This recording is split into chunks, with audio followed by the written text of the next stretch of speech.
Well, hello everybody, Ken Krushka here. I know I haven't made a video in a while, but I've been busy. I've been playing with this IBM Selectric II that I picked up at the Goodwill for $19.99, and I tested it there, and the motor turned on, and that was enough for me. I figured I'd play with that.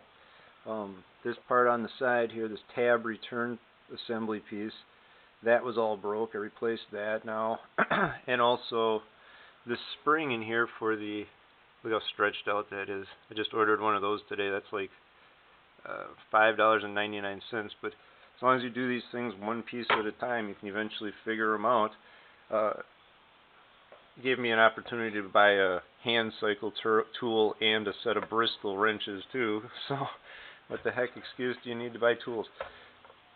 This IBM Selectric II is only a 10-pitch machine. They put that little number 10 right there. If it was a dual pitch, it would say 10 or 12. Somebody, a technician or whatever, had sold them a 12 ball, so it never got used. I found a few little errors in there, and I don't know much about them, though, so I'm not going to go into that speculatively. But I do know about errors from the factory. Oh, I picked up that 1933 Royal there. It finally showed up from Huntington Beach, California. Ordered some new ribbon spools for it. They're like $12.99. Makes life easy, but that's a future project. The parts pile has gotten bigger. I've been trying to buy a parts machine for all my typewriters so that I can get them, operational. I mean, the collection is what it is, but I think I'm probably going to sell a few things. So the electric Smith Corona, that, I know it's dark here, but that is that 1931 Smith Corona body on a 1938 standard Smith Corona. So it's kind of like a Sterling body on a 38 chassis. It turned out really cool. Then I bought this little shelf here, but it's about getting things organized, and then I can work on them and sell them. I love the 62 Royals. What can I say? And I made that out of a 56 and a 58. I got one Skywriter together doing that. But about this Royal thing. So because I love the 62 Royal Futura 800, I picked this one up here, this blue one, and it was mint, like it had been in a closet forever or something. And I thought, this is awesome. But when I put the ribbon in, these guys were loose. They would just stay wide open, and of course the ribbon jumps out.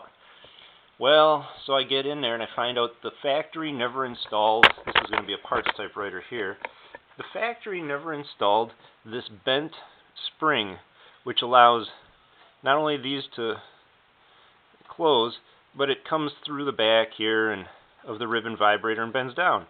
Now I makeshift made one out of a Smith Corona, the spring that type bar hits up against there. I bent this thing up, cut it short, but it's just not right. So what we're going to do is we're going to take this assembly out. This little cotter key here will allow this whole assembly to come out. And we're going to stab it in here. So let's open this up and I can show you it works. I mean, it works, but it just ain't right. And if something just ain't right, you want to fix it, So I looked on eBay and everything for that one stupid spring, and of course nobody's got just that one spring. They've got entire typewriters for parts and stuff, so that's what we're going to end up doing. Let me put you over here for a moment. I'm going to take that ribbon out on this one over here. Okay, let's get that out of the way. And now we'll remove this one here.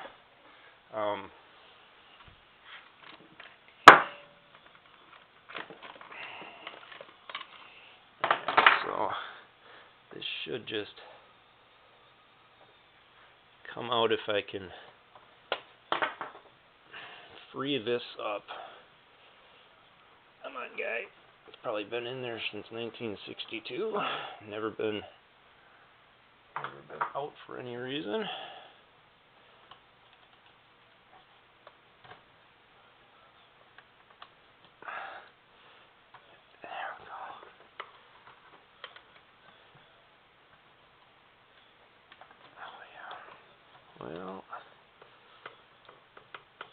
goes. There. Okay, now I've got to pull that cotter key. Come on. Okay.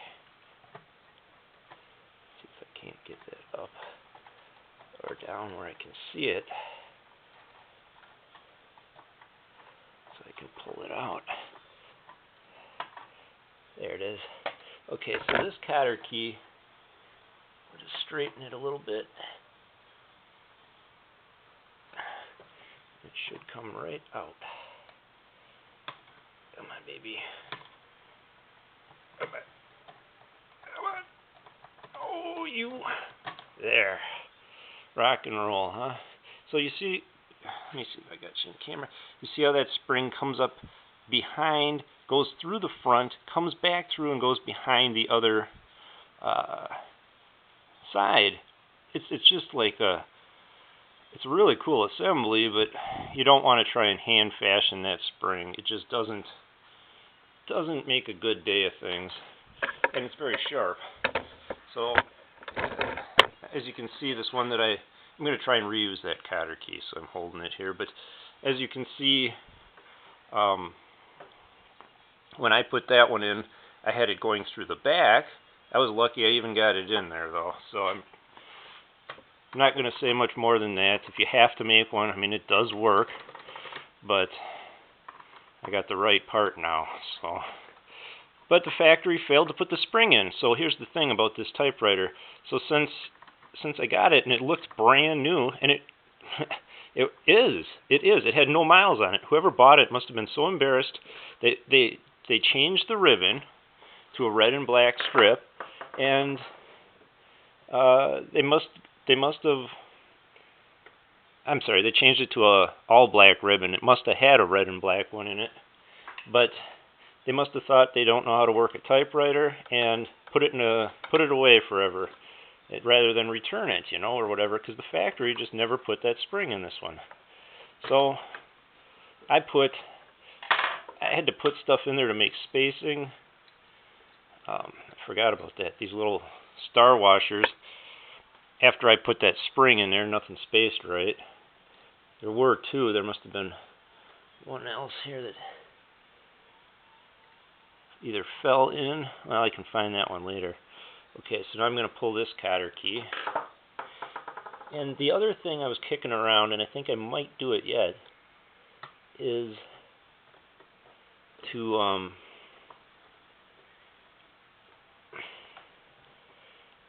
let's see if I can lock that out of the way.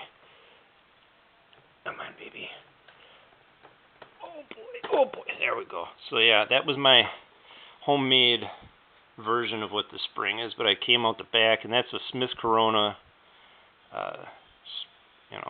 type bar return spring cut, because you need something that's got high tension. So if you do end up having to make one, you can do it like that, but it's just not fun. Okay, so looking at the stops here and here, I had adjusted them. I guess I'm not going to change that part after all. I think I'm going to keep this one in here because it's fine. And I'll just, oh, there's that other, I was looking for that. That got to get out of there. Okay. I'm not going to put that one in from the other one. I think I'll just let that one hang, and we'll just go with the new part. So, let me grab the right one here. And of course, there's no light ever when you're working on a typewriter.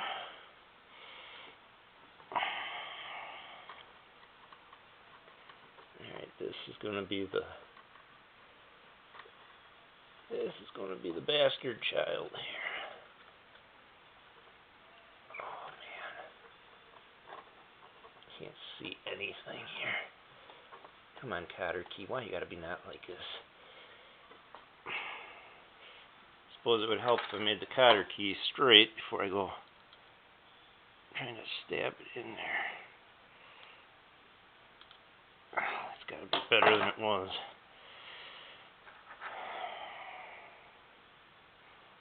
Alright, let's try that again.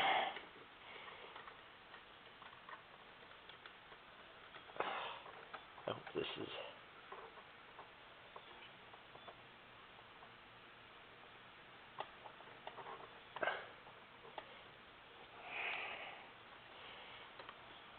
I ain't gonna bring it up any. You guys probably can't see anything there either. Big old hand in the way. Well, this is definitely something to do when you don't got a camera in the way. And I am not setting any world records here for speed. Alright, well,